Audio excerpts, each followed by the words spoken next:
We're all good. On. I'll do my makeshift setup. Good evening, Mount Vernon. Today is Monday, January 26, 2026, and we are ready for our scheduled work session, City Council work session here.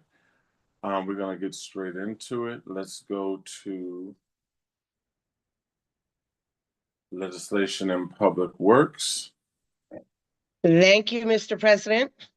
Item number 1, Management Services, Department of Management Services, an ordinance authorizing the mayor to enter into a 1-year support contract with Aztec Tech for support of the city's existing HP printer fleet. That is on the agenda.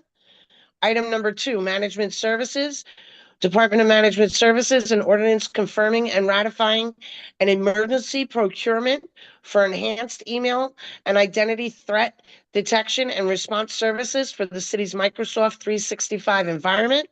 That is on the agenda. I do believe that we have Commissioner Perez on the line if anybody has any questions after I'm finished. Item number 3, Mayor's Office, Office of the Mayor, an ordinance authorizing the mayor to enter into a memorandum of understanding with the Guidance Center of Westchester, Center for College Careers in Communications Support Associate Internship Program. That is on the agenda.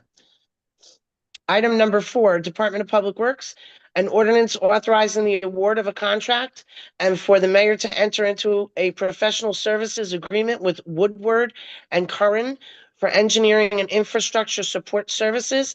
That is on the agenda, and we have Commissioner Bush on the line also if anybody has any questions. Item number 5, Public Works. Department of Public Works, an ordinance authorizing the mayor to execute a new contract with National Water Main Cleaning Company for continuation and closeout of outfall 24 sewer system cleaning and inspection work. Project number 122022-1. That is on the agenda. Item number 6, Department of Public Works, an ordinance authorizing the mayor to enter into a new contract with National Water Main Cleaning Company for sewer rehabilitation, Phase 1, project number 122-22-2. That's on the agenda. Item number 7, Department of Public Works, an ordinance authorizing the acceptance of bid and award of contract to County Excavating, LLC, for various public works construction equipment rentals. That is on the agenda. Item number 8, Public Works, Department of Public Works, an ordinance authorizing the issuance of a request for proposal for a qualified engineering firm to serve as the city's owner's representative, RFP number 01.26. Item number 9, Public Works, Department of Public Works, an ordinance authorizing the issuance of a request for qualifications. That will be RFQ 0226 for large-scale infrastructure, capital improvements, and maintenance for municipal water, stormwater, and wastewater systems. That's on the agenda.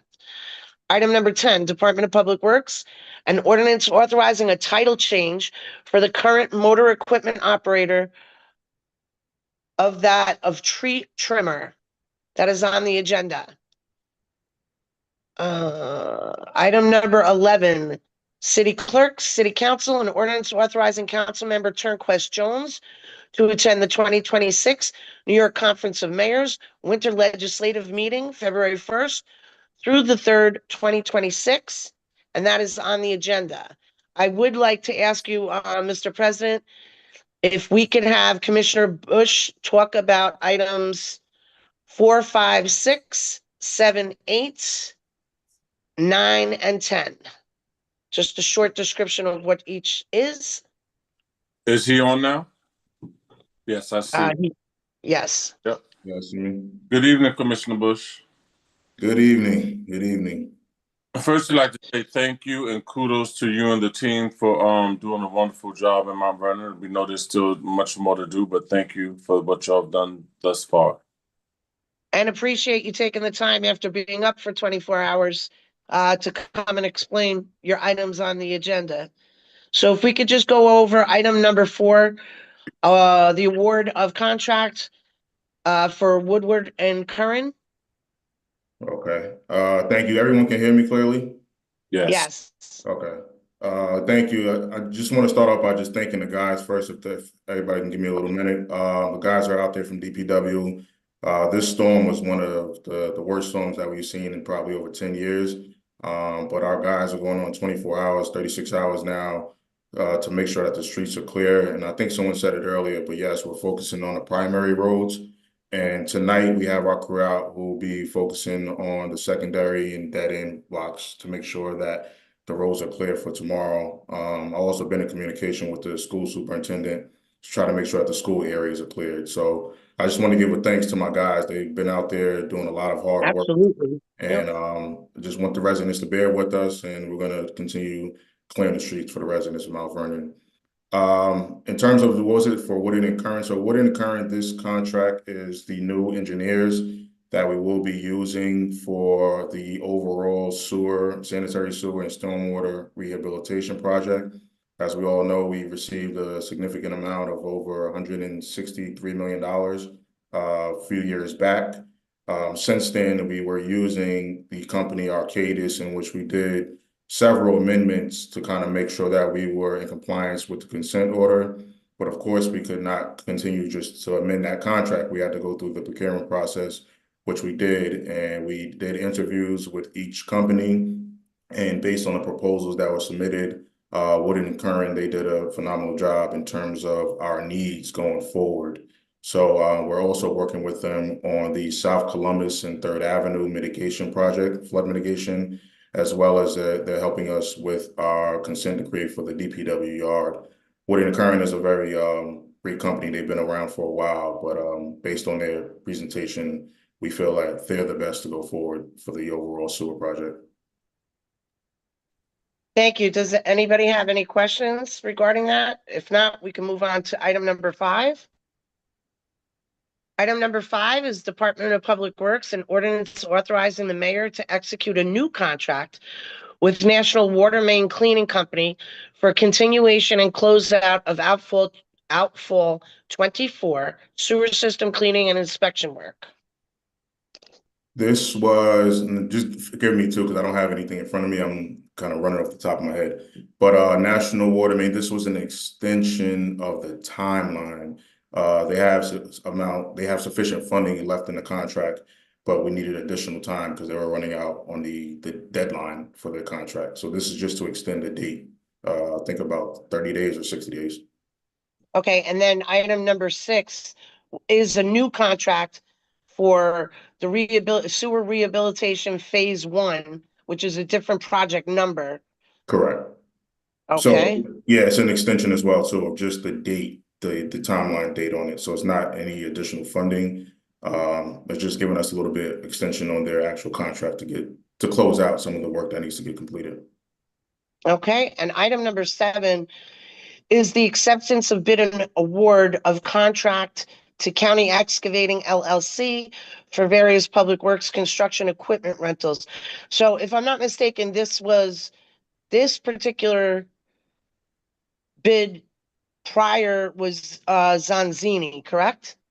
Yes, that is correct. And then we released this RFP because due to the amount of work that needs to be done in terms of infrastructure, we wanted to make sure that we build capacity and have other contractors on board and readily available in terms of emergencies. So this company, they have a reputation that they're pretty good, and they'll be on board for our emergencies that may arise. Okay. Item number 8. I have a quick question. Yeah.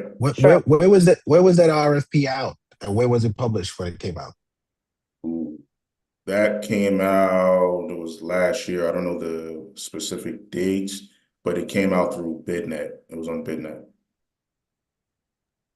Well, okay, because I have BidNet. I didn't see that one anything for the city of Mount Vernon on BidNet. And I look at BidNet on a daily basis, constantly, along with my guys. And that's why I'm just trying to find out what date was that, because then somebody had to miss it. Not that we were bidding on it, because I don't bid on anything in Mount Vernon because of my as my position as councilman, but I did not see it on BidNet. I So can- can you give me that information and that date when it was Yeah. published on BidNet? Because then Yeah. we can go back and just double check that it was properly out there for other people. How many bidders did bid on this? Ooh, there were, I don't know off the top of my head, there was over 10 that downloaded the link, and I think we had four contractors. I can get that information though, the specifics on the actual bid. Okay, thanks. All right. Councilman, is it okay to keep it as agenda, or you want me to put it as agenda pending until you get the information you requested? Well, he said it was out there on BidNet, but if he could just show me that it was on BidNet, properly published on BidNet, because the BidNet is a good way to put things out so that all contractors can see it. So we have as many people bidding as possible. But if he said he's done it and stuff, I'm sure you could put it on the agenda and he'll show it to me or email it to me tomorrow or something. Okay. Item number 8, Department of Public Works, an ordinance authorizing the issuance of a request for proposal for a qualified engineering firm to serve as the city's owner's representative. Can you explain? Well, I mean, it's a request for proposal, but what do you mean by, just to be more transparent, as the city's owner's representative? So as we all know, there's a substantial amount of work that needs to be done in terms of the municipal facilities such as City Hall, the police department, the firehouses, and the armory. We also have a substantial amount of funding in terms of grants that are now online. And the purpose of this is to seek an outside external consultant engineer to help us with the bid drawings, the specifications, and architectural and engineer drawings. So that's where we really need to build capacity because we just don't have it in-house in terms of an engineering team. So the purpose of this RFP is to seek an outside engineer to come in and help us, assist us with these projects. And we're not going to have any interference or any issues with civil service regarding this, correct? No, absolutely not. So they'll be the intermediary basically between any contractors that come in Yes. and the city. Okay, Right. thank you. Item number 9. Oh, anybody have any questions with that? Okay, and that'll be on BidNet also? Yes. Okay, That'll be on BidNet, and from what I understand, we're using OpenGov now as well. So- okay. Item number 9. Sorry, Department of before Public. you begin, sorry, Councilwoman Gleason, Member Wallace, I'm gonna email everybody all 3 bid submissions. I have it because, we help with that as well. So it was on OpenGov, placed in the newspaper, and it's available in the clerk's office. So I'm forwarding that to you guys now. Which one is that? Yeah, Which but one is that, clerk? was it? The one but what- county excavating, it was back in No. August. you August, said- that's number 7. Yes. Well, you said that was posted on OpenGov and it was posted in the paper, but what do you have the paperwork for it being posted in BidNet? I'm not sure we use BidNet anymore. We use OpenGov. Okay, but OpenGov is not as wide range as BidNet. Why don't we use BidNet? Actually, everybody's OpenGov is bigger than BidNet. So they did a Yeah. whole presentation with our procurement manager. And for a while now, we've been using OpenGov, but also the posting of bids are also on our website under the bids link in the newspaper. So we discontinued BidNet a little while ago. Can you tell me why? I'm like not to the know why. procurement manager. I'm just telling you, we have a procurement manager, so that's his decision in his department. I just have Oh. all the bids. I'm gonna send them to you. All the submissions. Okay. I'm sure we could get that information through procurement, Yes. why the choice was made to switch. Are we okay to move on to number 9? Yes, go ahead. Okay, Public Works, Department of Public Works, an ordinance authorizing the issuance of a request for qualifications, RFQ number 0226, for large-scale infrastructure, capital improvements, and maintenance for municipal water, stormwater, and wastewater systems. Commissioner? So this is an RFQ that we want to release in terms of the upcoming sewer rehabilitation projects. We're now kind of phasing into phase 2 after we've done our cleaning and investigation. So the purpose of this is to kind of create a list of qualified contractors that we can select from and bid to actually complete this rehabilitation work. Okay, does anybody have any questions on that? Just Also, Commissioner, I just want to make sure, that I know it's on OpenGov, but are the links on the CMVMY? Because when we were putting bids out, when I was council president, we made sure that the first thing on the city's website was a click for, basically a link, not a click, I'm sorry, a link that went directly to the bid, the Yeah, bid qualifications. it should be on. I'll double check with management services, but I remember that, and we did put a link on the homepage of the city's website. Okay. Yeah, let's just make sure that we continue to do that. Item number 10, Public Works, Department of Public Works, an ordinance authorizing a title change for the current motor equipment operator to that of tree trimmer. And I just want to make sure, before you explain, this has all gone through civil service and Ms. Rosamunda has advised on it? Yes, that is correct. Okay, go ahead. You can do the, So this individual, I think it's Mr. McBride, he's currently an MEO.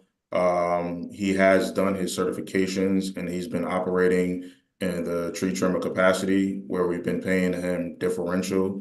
So as opposed to paying him differential and out of title pay, it just makes more sense to give him the title since now he has the credentials to do the job. okay. And our tree crew will be back up and running come the springtime? Yeah, Or we're building them back up now. Of course, we took a heavy hit with losing Juan Perez, but we've been doing more training. Peralta. Sorry about that. And we've been doing more training to get these guys acclimated. So this is the first step in that process. And we still have the outside company under contract as backup, correct? That is correct. Okay.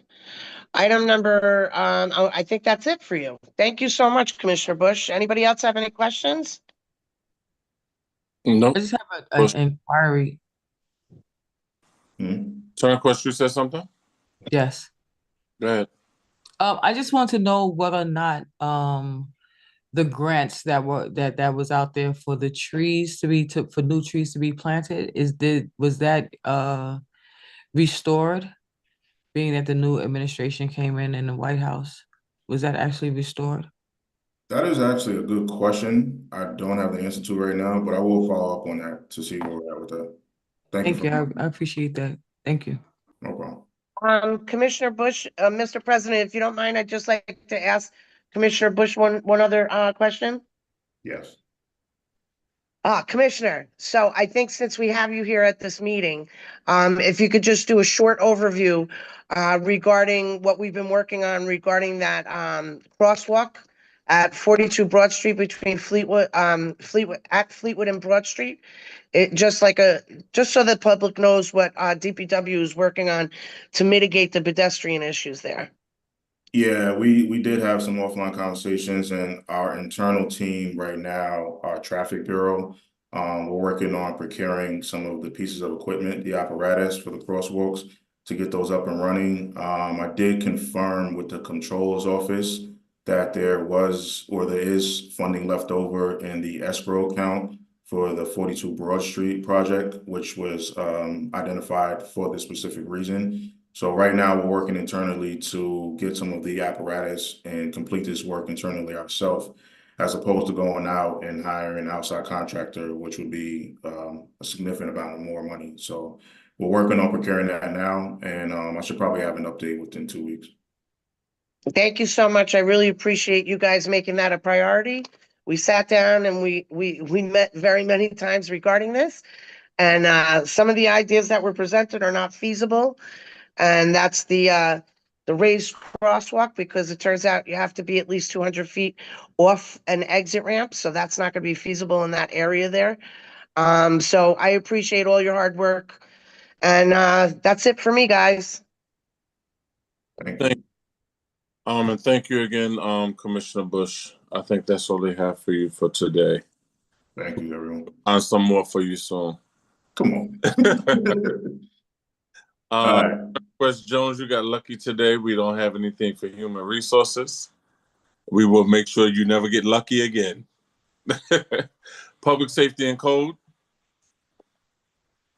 You're muted, Wallace. Unmute yourself. Thank Yes, I'm almost as lucky. I have one thing. you. Right. All right. I got an ordinance authorizing the mayor to enter into a reoccurring maintenance agreement with Cummins Allison for currency coin handling equipment. Is that on the agenda? Yes, that's on the agenda. And that's it for me.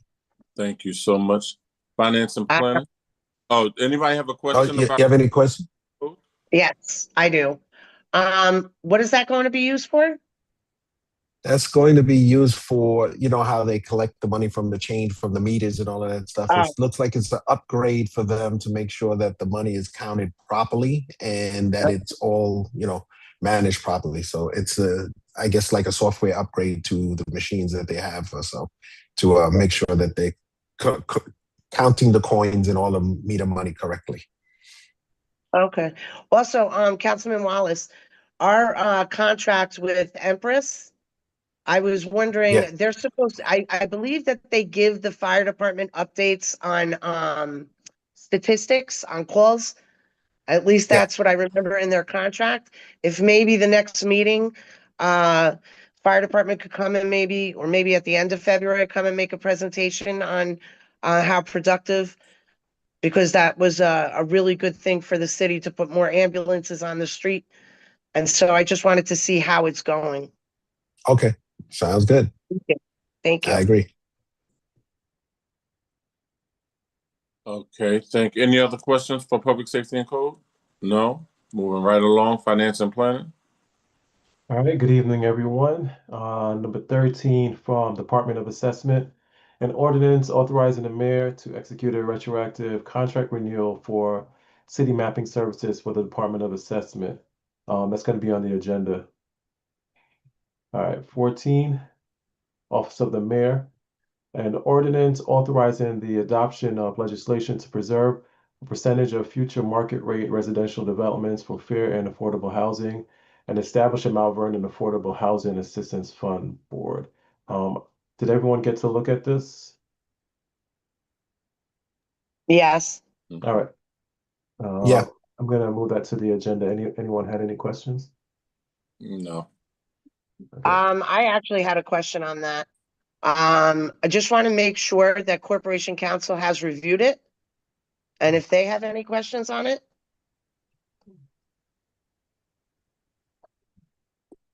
All right. Any other questions for that item?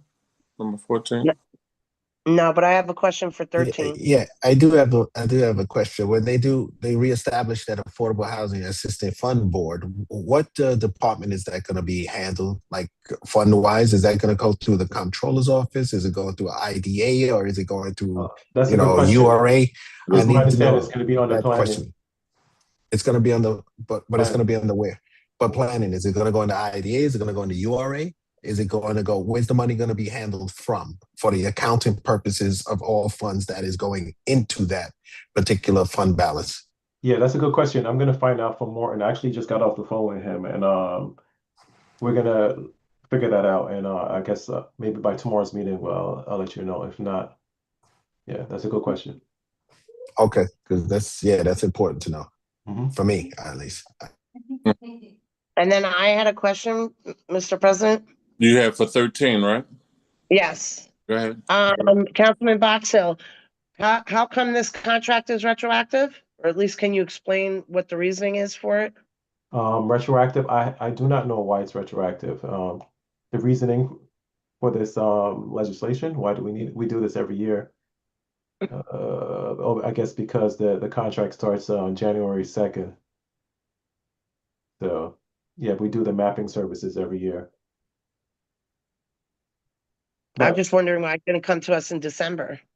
Yeah, I'm not sure why either, but I could find out. Okay. Yeah. Thank you. No We problem. usually, sorry, it came up in referrals. It usually doesn't go through because it's a different budget cycle, and we had 3 new including you being reappointed council people coming on, we found it appropriate for the new council to vote on it, being that it's a new fiscal year. So Okay. they were ready, but it was a recommendation to wait for this council to vote on it. Good recommendation. Okay, thank you. There you go. Nicole has the answer. That's All why right. that the clerk on every board. Good Yeah. answer. Clerk of the boards. That's right. All right. Number 15, Office of the Mayor, an ordinance authorizing the adoption of legislation to regulate land use on specific retail and storefront classifications. That's going to be on the agenda. This one is an important one. Did everybody get to look at this? This is basically saying we wanted to limit certain businesses to a certain number or a certain saturation in a certain area. So like, neighborhood convenience stores, smoke shops, auto repair shops, liquor stores, barber shops. Yeah. Hair salons, Okay. not hair salons, but Yeah. but the stores.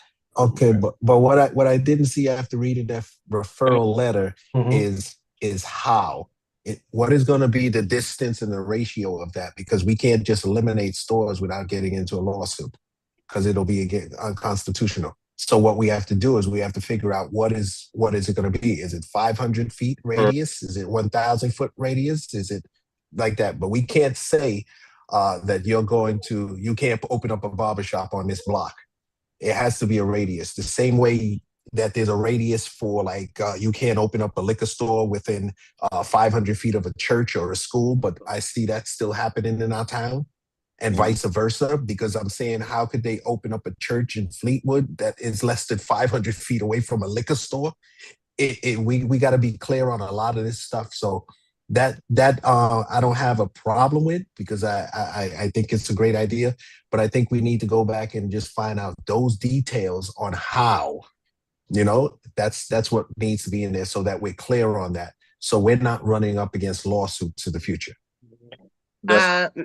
Mr. President, can I just address something? I think Councilman Wallace brought up a very good point about the church being opened in Fleetwood. I just want to make sure that the community understands that did not go through the proper approvals, and that the Department of Buildings has been on top of them to legalize, or I don't know what's going to happen, but just to give you guys an update. We have to be very mindful of placement of businesses, as Wallace was bringing up, because you fall into different legal actions. You can also, when you have churches, schools, and you have liquor stores and bars and that things, they have to be, excuse me, a certain distance, because liquor authority is not going to give you any licensing if you're not a certain distance away from schools and churches and things of that nature. So the same thing happens within the city. So we just have to be mindful of that and make sure that those checks and balances are in place for it. I mean, what Councilman Wallace brings up is an important point, but I don't think this is it's terribly complicated. We were just saying saturation, which is whatever the number is, agreed upon. Yeah. This distance away from the other another barbershop or another convenience store. That's all. This came before, but it has to have a distance. It cannot be because we say we don't want another one on that block. We're it saying has the to be same thing. within a radius. We're saying the same thing. I think James can contribute to that, to what we're talking about right now. Yeah, Commissioner Rouse has his hand up. Radius attached, but we do have Rouse here and he can speak to it. Yeah, thank you, council members. Councilmember Wallace, you're right. Usually 500 is a standard radius, but this is something that we need to look into deeper, just to see, depending on the type of use, because it might change from use to use. And PCD is happy to go within that, but you're correct. The best way to do is within a certain radius. We can't limit certain specific businesses themselves, individual businesses, but we can do a radius and figure out what's the best for each of the recommended limited uses. And then in order to assist property owners, just working through the IDA, because we are taking marketing opportunities away from For sure. from property owners, and so we should create a fail-safe for supportive measures on that end. So should this be called for until it's tightened up? I think the only tightening up that needs to be really done is that radius, because the radius is standard, pretty much like Rouse said, it's a universal standard of the 500 feet, you know. But what I want to go back to is, being that we're on this conversation, and I'd like to hear what Rouse's opinion is, because when you said that thing about the church in Fleetwood that opened up, I'd like to know, how did they get to open up and they're within the 500 boundary of a liquor store? Because a liquor store can't open up within the 500 boundaries of a church or a school or anything. So how are they allowed to put that close to a liquor store that's been well established and grandfathered in for so many years? Because right now, that liquor store could potentially have their liquor license in a violation because of that. So we have to be mindful of those things. And I like Rouse to speak to that. And I'd like to know, can they be violated by the state liquor authority because they're now within 500 feet that they're not supposed to be, even though it's not their fault? If they are grandfathered, I think there's some, I'll let Deputy Commissioner Tarlos speak to it a little greater, but, if they are grandfathered in, it should not be They a are problem for them. grandfathered in. Yeah, that's They what I'm are saying. grandfathered in. They're They were grandfathered there in. prior to the house of worship. Yeah, I'm just speaking in general, Ted, like any liquor store use as Right. such. But then in my- terms of like how they were allowed, that's a permitting issue. Right. Pam, do you Then want to chime in? my next question is, then how did the church get to be there within I those can speak boundaries? to that. I've raised my hand if I'm recognized to speak. This is Mayor Howard. Oh, I'd love to hear it. Absolutely. Council So the President. church, Council President.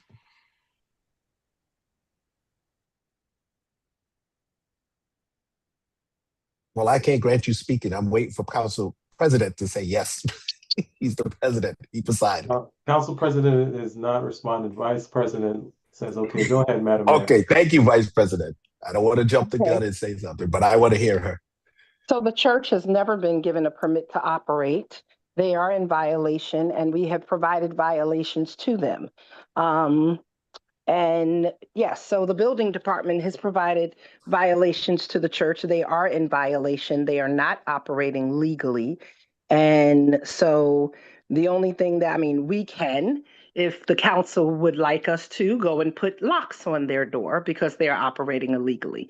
I have no problem doing that, right? If that is this body's desire. We can speak to the building department about that more. The planning department was not involved in it. The building department became involved in it on the back end when they established themselves and they opened up. They went, they violated them. They told them that they could not be there, that area is not zoned for that. It is an improper use of that space. And so that is where we are right now with that business. Insofar as any of the liquor stores or the restaurants that have a state liquor authority license, they are not in violation and cannot be in violation because they were there first. The thing that it would prevent is if further businesses wanted to open and now put in their SLA, if the city were to grant them a certificate of occupancy as a church, then that would impact other businesses from opening and being able to have an SLA or a cannabis license. And so that is definitely something in a business district that we would not look to do, is to create a zoning challenge that would prevent businesses from opening in a downtown business district area like that. So they have not been given any permit, any authority, any license, any zoning variance, any approvals to operate. They have been fined, and the building department is working further through that. I don't know if that is a part of this legislation, but I'm sure you could bring the building department to give you further information on that. Thank you, Madam Mayor. You meaning on the status of what the building department is doing? Absolutely, but I don't think that that is connected specifically to this piece of legislation that we're speaking about. No, So- it's not. But I was just questioning, because I They're found that illegally peculiar. operating. They're Okay, illegally operating. And I'll say that again. They are illegally operating.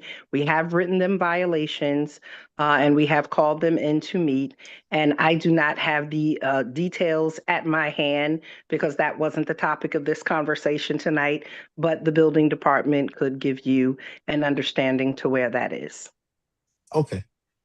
That I'm not worried And about that. I don't You know that. imagine in any scope of I don't imagine that they would be provided a zoning variance to operate a church there. As I stated, it is close to a business district, and it being close to a business district would prevent other Right. businesses that we would want to draw to that area the ability to be able to work. We have to create a community where people can live, work, play, and pray, right? And that is an area of play.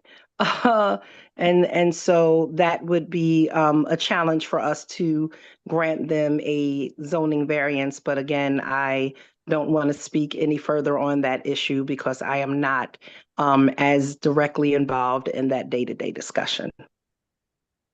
Madam Thank Mayor, you. Yes? just a quick question, if possible, if you could put a special attention on that area on Sundays, because they are still having church services, and I've had almost every single business owner complain. If we could just make sure that parking makes that a priority, because they are illegally parking on a regular basis on Sundays, and it's causing significant issues for the businesses that are operating.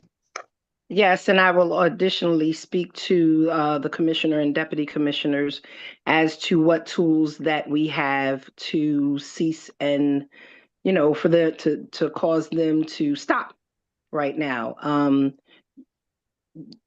It's not as easy as you would think. You can't just go and padlock everything. Everyone's like, just go Yes, padlock. no, I understand that. Right? You I have to have understand. administrative warrants, and there's processes that you have to go through. So definitely we'll have a special attention put on that. My understanding is that these, respectfully, and whether people say it matters or it doesn't, this is a church that came from the Bronx. Most of their members are from New York City and Connecticut, right? This is not even a church that is serving our residents. And so for them to just feel that they could buy something right off the highway, and you're talking to a minister. So I am not anti-religious. I am not anti-faith, but I am anti-people just breaking the rules and feel that they can come into our community and do whatever they please, however they please, whenever they please. That's not based on the tenets of God at all. And so again, I Yes. have no problem with them not operating. And remember, we just want the community to understand that we're not being insensitive to any faith group, but we just have to ensure that there's accountability across the board. And like the mayor said, we don't want anyone breaking the rules in our community, because that just opens doors for everyone else to think it's okay to do the same. So, yes, And we it do have impacts the to financial solvency of our community as well. I mean, when Mhm. when you do that, you're taking businesses that are, off the tax rolls, and then you're impacting other businesses that can come into that area that can generate taxes and can generate jobs and can generate services to the larger community. There has to be much more thought given to it. Agreed. And I Absolutely. just wanted to also say that Department of Buildings, as soon as they were notified, they got on it and have been on it. Absolutely, they have. Thank you. Yep, thank you so much. Councilpersons, do you have any other questions? I don't think I said it was on the agenda. Boxer, Yeah, but it is on the agenda, number 15. thank you. Do you Councilperson, that's That's a the question. end of that. What'd you say? I was going Well- to say a question to Chair Box Hill. Do you need the Planning Commissioner, Commissioner Rouse, to make any adjustments, any tweaks before it comes before the body on Wednesday for a vote? So, Andre Wallace, he brought up the fact, do we need to have the radius distance included in the legislation before we move ahead? I think it should be in there. Yes, it should be in there. When it came before us Absolutely. before, it was in there. So please make sure that's attached, Rouse. Absolutely. Just for clarification. And if the council is Yeah. comfortable with 500 feet, we will insert 500 feet, or we could do a quick deeper dive, but we prefer to do a longer range study for that, for specific uses. So you're saying you could, what you're looking at is to 1,000 feet then? Oh no, for specific Or uses, even 70. making it tighter, George. It depends on use by use, but 500 feet is the standard. Yes, 500 feet is a good distance, which should shut down a lot of, that problem with the competing business. And what I would like to see in it also is even within that particular thing, because what we're having and what I'm seeing is somebody opens up a clothing store on one side of the street and the other guy sells the same stuff on the other side of the street. There's a lot of non-compete clauses in a lot of these malls and different places in other towns, because I don't want to open up my I'm not saying I'm opening an ice cream shop, so I don't want the community to think I'll open an ice cream shop, but I don't want to open my ice cream shop across the street or down the block by Dunkin' Donuts when I know that the ice cream shop is on the corner over there by Prospect. You see what I'm saying? And it's a competing business. So we have to look at that too, just to clarify the competition, the competing business aspect along with that radius. And then I'm good with everything. Yeah. And it's good to have the radius in there because most property owners just want to rent out and get their property rented. But this would put those guidelines in place to deter all of that from happening. Yep. And clearly we are at the beginning of all of this, right? There are a lot of policies that need to be put in place going forward. And it is important for us to do that. And so even if we start with a radius of 250 to 1,000, depending on business, blah, blah, blah, whatever, as we continue to refine it, we bring back amendments, but it's definitely something I feel should go forward because we have to have a place to start because we've just never addressed these issues. And so there is no guidance. And if we want to be real about economic development in Mount Vernon, then we have to have the policies that are going to undergird our ability to even begin the conversations with people because they're just none at this time. Yeah, I agree with the mayor. I mean, you stand on the corner of Sydney and Gramerton, and you could see about 5, 6, 7, 8 of the exact same businesses within, eyes view, right there on that one block. Yep. On that one block. So I mean, that's not really helping what we're trying to push for for our city. Absolutely. Other council persons, you have questions? I know the weather's bad and we still have a couple of hiccups outside, but Councilwoman Gleason, can you give us a quick update for the community with the soup kitchen? Is that operating this week? Yes, we are operating this week. I mean, never know what happens tomorrow. We had a long weekend. We're usually there Tuesday through Friday, but we'll go in there tomorrow and evaluate. But as of right now, everything should be operational tomorrow. And food insecurity is real, and the soup kitchen is actually really having a hard time. We're able to get the food. It's hard to get the money to keep the overhead, the insurance, and the salaries going. As it stands right now, our staff goes in there every day, but it has not gotten paid, right? And this year, actually, Roberto Puzo will be retiring this year. But so right now, our staff is actually volunteering, because there's until we get some of the money that was that we put in from the county and from other grant funding. So, but we're still operating. We're still getting the food in there. We've got great schools that donate food and cook food for us, and we have food that we cook. So we're good with the food. We're just not so good with the overhead. But we're still operating Tuesday through Friday, 5 p.m. to 5:45 p.m. And what can we do? What can we do as far as assistance, volunteering? What's available to help the soup kitchen? I mean, right now, we need to raise a lot of money, Mhm. you know, basically for overhead. That's our priority right now.